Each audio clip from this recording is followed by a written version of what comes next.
بسم الله الرحمن الرحیم. السلام علیک یا حجت الله فی ارضه. خبری میرسد از راه، خبر نزدیک است. خبری میرسد از راه، خبر نزدیک است. آب و آینه بیارید، سحر نزدیک است.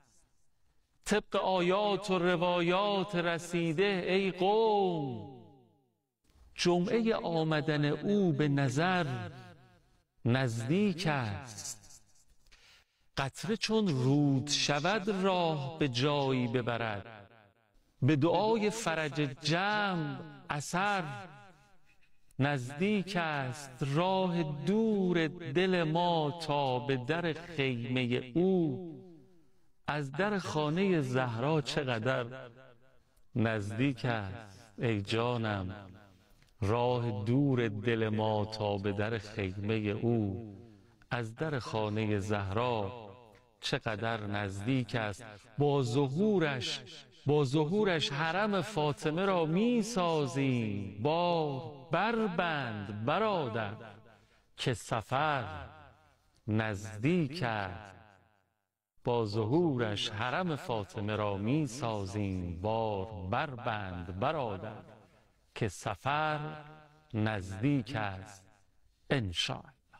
السلام علیک یا ابا صالح المهدی. السلام علیک و رحمت الله و برکاته. سلام مردم، سلام منتظران ظهور حضرت مهدی موعود. ارواحنا له الفدا. الهی که خوب باشین، سلامت و تندرست باشین. خیلی خوش آمدید به برنامه خودتون یاد خدا.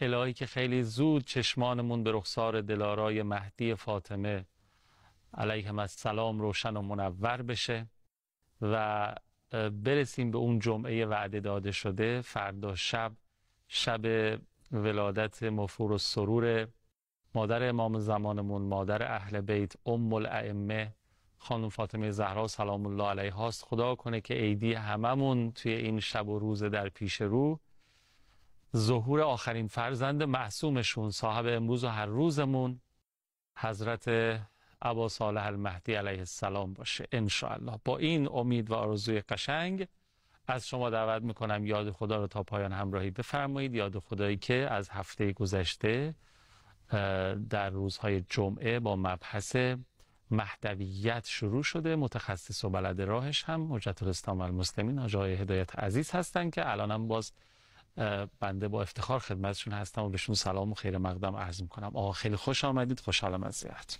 سلام خدمت شما آقای قوامی عزیز، سلام خدمت همه بینندگان عزیزم. به به، ما که عزادار حضرت زهرا بودیم امروز شادمان هستیم به خاطر تولد بیبی دو عالم خانم جانمون حضرت زهرا سلام الله علیها.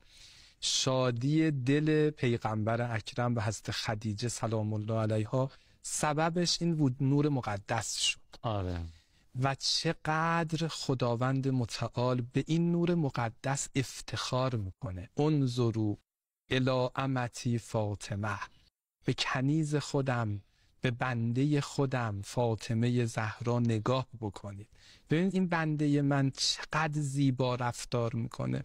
یادمون باشه این دختر پیغمبر اکرم از 3 سالگی که مادر از دست داد برای پدر مادری میکرد، برای همسر مادری میکرد، برای فرزندانش مادری میکرد، نه برای فقط فرزندانش، برای همه امت پیغمبر تا همین امروز مادری میکنه. و انشاءالله که بتونیم تو این ایام از حضرت قول بگیریم خانم جان عیدی ما رو این قرار بده که ما رو به فرزندی خودت قبول بکنی. ان اطفال شیعتنا تربیهم الفاطمه. اطفال شیعیان ما اهل بیت رو فاطمه زهرا تربیت میکنه، رشد میده. اصلا مادر تکلیفش تربیت بچه هاشه دیگه. وقتی پیامبر میفرماین انا و علیون ابوا هذه الامه، مادر ما کی میشه؟ آفرین، تو دست خودشون. این نکته خیلی خوبی رو بیان کردی. برای همین من بارها گفتم تو این برنامه هم گفتم مردم عزیز، من به آقای قوامی میگم برادر عزیزم. چرا؟ چون ما پدر و مادرمون یکی. انا و علیون ابوا هذه الامه، من و علی پدران این امت هستیم. تو روایت امام صادق داره که وحیه ام المؤمنین و المؤمنات، حضرت زهرا مادر همه مؤمنین و مؤمنات هستن. لذا وقتی مادرمون یکی شد، پدرمون یکی شد، قطعا ما با هم دیگه برادریم. انما المؤمنون اخوه. الحمدلله. ما که مایه مباهاتمونه شما برادر. می‌خواستی بگی، من اینو باز کاملش بکنم، می‌خواستی اینجوری بگی الحمدلله الذی جعلنا من المتمسکین به ولایت علی ابن ابی طالب. این ایامم بگیم و فاطمه الزهرا، چون خاطرتون هست توی این زیارتنامه گفتیم و زعمنا انا لک اولیا. خانم جان ما تصور میکنیم دیگه به این حد رسیدیم که بگیم خانم جان تصور میکنیم ولایت شما رو داریم. خانومی که اهل بیت افتخار میکردن به این ولایت. اتصال. حالا یه چیزی بگم، من یه یادی فرموش از حضرت آقا افتادم، خیلی برای خودم تأمل برانگیز بود. میفرماید که ائمه امامان بر ما هستند، حضرت زهرا امام الائمه. بله، این عبارت امام حسن عسکری، نحن حجج الله علی الناس و جدتنا فاطمه حجت الله علینا.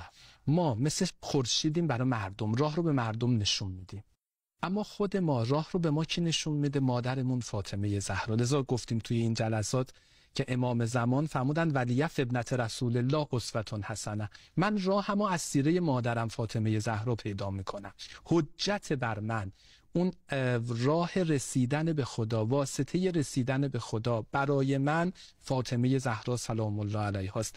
اینو بی حساب نمیگیم. تو همین حدیث کسا، تو همین صحیفه فاطمیه آخرش حدیث کسا اومده. تو حدیث کسا ما اینجوری میگیم که حضرت زهرا سلام الله علیها، این عبارت که میخوام از رو بخونم، عمدنم میخوام از رو بخونم حفظم ولی میخوام بگم مردم این دستشون بگیرن بخونن. این عبارت اینه: ان فاطمه الزهرا بنت رسول الله قال جابر ابن عبدالله انصاری سمعت فاطمه انها قالت دخل علی ابی رسول الله فی بعض الایام. من شنیدم که حضرت زهرا فرمودن پدرم پیغمبر اکرم گاهی اوقات می اومدن پیش ما. فقال السلام علیک یا فاطمه، اول سلام می کردن یا فاطمه من صلی علیک غفر الله، هر کسی فاطمه جان بر تو صلوات بفرسته خدا گناهانش رو می بخشه و وارد بهشت میکنه. فقال السلام علیک یا فاطمه فقلت علیک السلام قال انی اجد فی بدنی ضعفا. پیغمبر ضعف خودشون رو در خونه از زهرا عرضه کردن. فقلت له اعیذک بالله یا ابتاه من الضعف. حضرت زهرا چیکار کردن؟ این ضعف پیغمبر رو فرمودن من تو را پناه میدهم به خداوند متعال. پس واسطه پناه حضرت پیغمبر اکرم خاتم الانبیا، بهترین انسانها، بهترین خلق خدا، واسطه پناهش به خدا حضرت زهراست. یا ایها الذین آمنوا اتقوا الله وابتغوا الیه الوسیله. این آیه عام وجود مقدس پیغمبرم میگیره. پیغمبر به چه وسیله‌ای به خدا قرب پیدا میکنه؟ اعیذک، من پناه میدهم تو را به خداوند متعال. این متن حدیث کسا رو دارم میگم. بعد پیغمبر اکرم معلم هستن دیگه، یعلمهم الکتاب و الحکمه یتلو علیهم آیاته. معلم قرآن هستن، راه رو باید نشون بدن، پیغام الهی رو باید بدن. فاطمه جان میخوای من پیغمبر رو به خدا پناه بدی؟ ایتینی بالکساء الیمانی، فقط دینی به. عجیبه. راه پناه دادن حضرت زهرا برای پیغمبر به خدا، اون ابزارش میشه چی؟ اون کساء یمانی. خیلی عجیبه. حدیث کسا خیلی عجیبه. بذار من همینجا دوباره این جمله رم بگم، حیفم میاد. تو همین حدیث کسا اینقدر مقام عظیمی برای حضرت زهرا سلام الله علیها بیان شده که حضرت زهرا میفرماید من شنیدم که جبرائیل فرمود فقال الامین جبرائیل یا رب و من تحت الکسا. جبرائیل واسطه وحی الهی برای پیغمبر. حالا حضرت زهرا میفرماید من خودم شنیدم که جبرائیل به خداوند متعال عرضه داشت خدایا چه کسانی زیر این کسا هستند؟ فقال عز وجل هم اهل بیت النبوه، هم اهل بیت النبوه. یعنی اینها خدا فرمود کی داره نقل میکنه؟ از زهرا. حضرت زهرا میگه شنیدم که خدا فرمود که هم اهل بیت نبوه و معدن الرساله. اینا کیا هستن؟ هم فاطمه، تمام، و ابوها و بعلها و بنوها. محور حضرت فاطمه، بعد پدر فاطمه، همسر فاطمه، فرزندان فاطمه. یعنی از نگاه خدا بخوای به این صحنه نگاه بکنی، محور حضرت زهراست. پیغمبر کیست؟ پدر فاطمه. امیرالمؤمنین کیست؟ همسر فاطمه. امام حسن، امام حسین کیستند؟ فرزندان فاطمه. نقطه کانونی و تمرکز، نقطه مرکزی از زهرا. وقت ما کی هستیم؟ ما فرزندان از زهرا. پیامبر اکرم فرمودن یوم اذن یود الخلائق لو کانوا فاطمیین. ما فاطمی هستیم. فاطمی هستیم. به ما میگن امت از زهرا. انشاءالله. الحمدلله رب العالمین. چه مقدمه خوبی شد برای فردا شب که شب ولادت بیبیه. الحمدلله رب العالمین. بذارید حالا که اینجوری شد منم این دو بیت رو بخونم، بعد یه فاصله بگیریم. دوستانم یه چیز متناسب با این ایام پخش میکنن و زلف دلی گره بزنیم، محضرشون رو برگردیم و ادامه بدیم بحثمون. گفت یا فاطمه ای منشأ خیر و برکات، مهر تو بود قبولی صوم و صلات. فرمود نبی خدا گناهش بخشد، هر کس که برای تو فرستد صلوات. اللهم صل علی محمد و آل محمد و عجل فرجهم. بفرمایید. خواهش می‌کنم. اللهم صل علی محمد و آل محمد و عجل فرجهم. خب حالا بریم سراغ بحثمون که هفته قبل خدمتون بودیم. رسیدیم به اینجا که یک روایت از کتاب شریف کمال الدین و تمام النعمه رو می‌فرمودیم که رشته شیخ صدوق رضوان الله علیه هست، که ما در دورانی که دسترسی نداریم به امام معصوم باید اهل استغاثه و توسل به امام باشیم. بسم الله.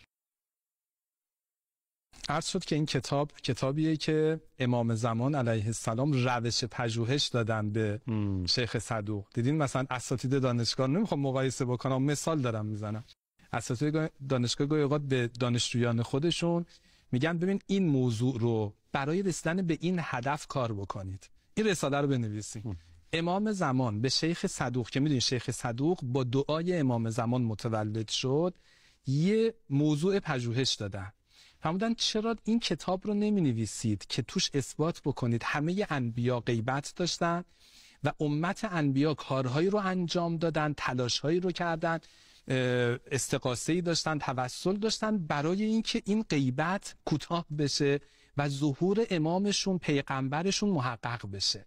ایشون این کتاب رو نوشتن، اسمشو گذاشتن کمال الدین و تمام النعمه.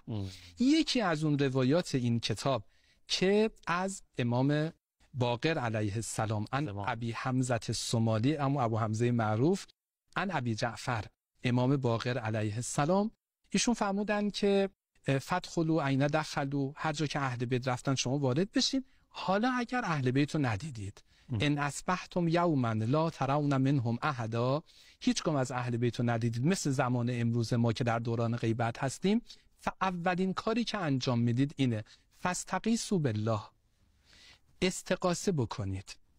فاقس یا قیاس المستغیثین، عبید کل مبتلا فارهی سیده یا شدید القوا. بابا ما الان بیچاره شدیم، ما الان مبتلا هستیم، بلای ما اینه که اماممون رو نمیتونیم ببینیم، نه نیستا هست، غایب حاضره، خورشید پشت ابره، ما خورشید رو نمیتونیم ببینیم، از نورش بهره مندیم. الان داریم نفس میکشیم، با شما صحبت میکنیم، به یمنهی رزق الورا، به واسطه برکت حضرت که ما داریم زندگی میکنیم. و به وجودهی ثبتت الارض و السما. احسن. عین السبب المتصل بین الارض و السما.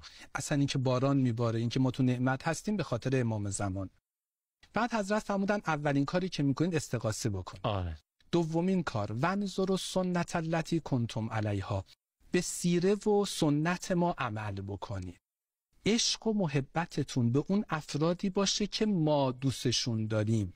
سلم لمن سالمکم یا ابا عبدالله، تسلیم تو هستم. حرب لمن حاربکم یا ابا عبدالله، محور تو هستی امام زمان. هر کسی که دشمن تو باشه دشمنشم، هر کسی که ولی تو باشه، یار تو باشه، ناصر تو باشه، منم کمک کارش هستم. و احبوا من کنتم تحبون و ابغضوا من کنتم تبغضون فما اسرع ما یأتیکم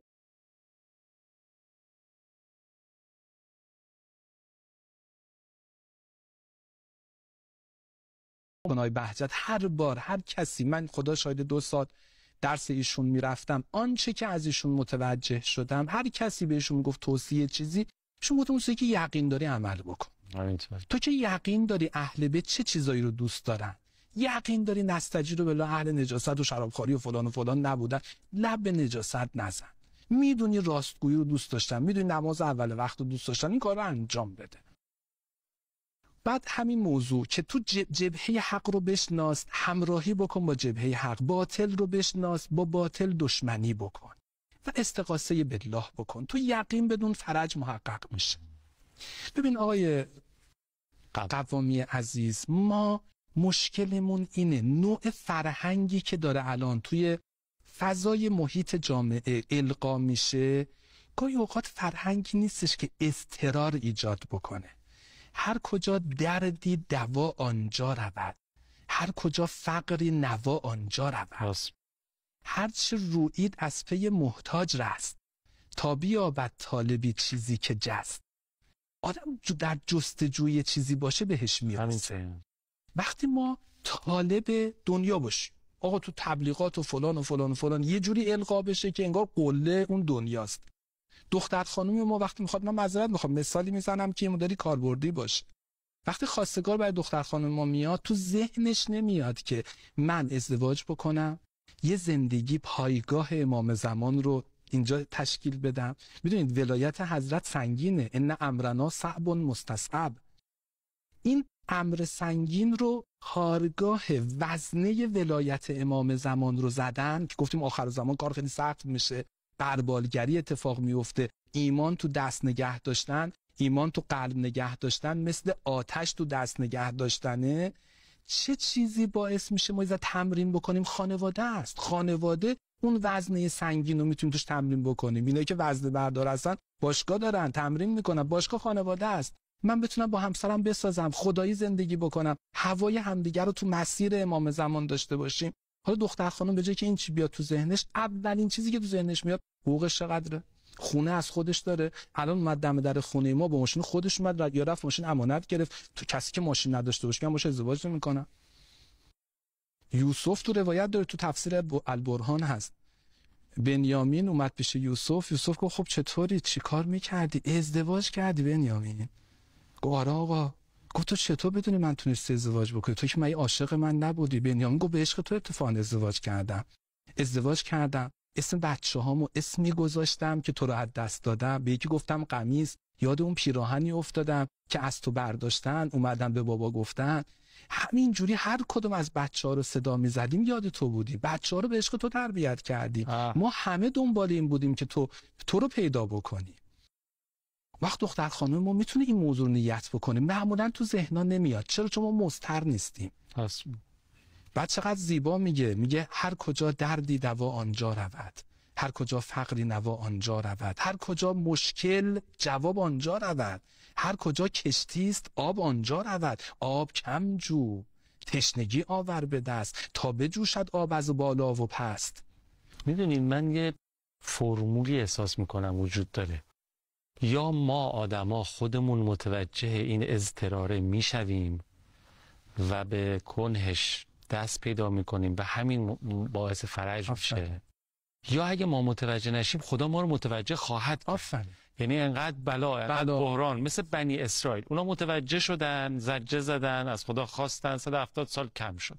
اما اگه نشیم خدا انقدر کارو به جای میرسونه، آره، تا به اوجش برسونه و انتهای دوران غیبتمون. دقیقاً باید این آیه محقق بشه. سوره نمل آیه 62، امن یجیب المضطر اذا دعاه و یکشف السوء. باید به حالت اضطرار برسیم تا خدا جواب بده، امن یجیب. بعد خدا میفرماید و یجعلکم خلفاء الارض و یجعلکم خلفاء الارض، یعنی با این اضطرار شما خلفاء الارض میشید. خدا توی قرآن میفرماید که ما عهد کردیم که زمین رو بدیم دست مستضعفین. منتها مستضعفین باید به این مرحله اضطرار برسن. به مرحله اضطرار رسیدن اگر با توسل نرسیم خدای نکرده بلا میاد. پس بریم سراغ توسل. این که رهبر عزیزمون خیلی جمله نابی رو بعدم حضرت آقای حاجری اکبری بیان کردن، خیلی خوب بود، ان شاءالله مردم هم انجام بدن. سوره فتح و دعای 14 صحیفه سجده، این دعا توسله. دعای توسل هم فرمودن اتفاقا. دعای توسل و 14 فرمودن. این ستا رو فرمودن. بله.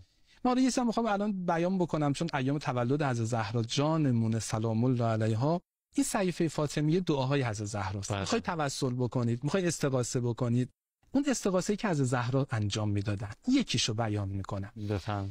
توی بخش 5 این کتاب جابر بن عبدالله انصاری هم بیان میکنه که پیغمبر اکرم به امیرالمؤمنین فاطمه زهرا یه دعایی یاد دادن، بهشون اینجوری فرمودن هنگامی که مصیبتی بر شما وارد شد. آقا چه مصیبتی بالاتر از مصیبت دوری از امام زمان؟ چه مصیبتی بالاتر از این که امروز دشمنان دنبال این هستن بر ما غلبه پیدا بکنن؟ اللهم انا نشکو الیک فقد نبینا، غیبت ولینا، کثرت عدونا، قلت عددنا. این مصیبت دیگه. بله. حضرت فرمودن اینجا چیکار بکنین؟ او خفتما جور سلطانن، میترسید رژیم صهیونیست بیاد چیکار بکنه؟ کارو دست بگیره. میترسید. اگر این حالت بهتون دست داد چیکار بکنید؟ توسل بکنید. آقا هم فرمودن رهبر عزیزمون توسل بکنید.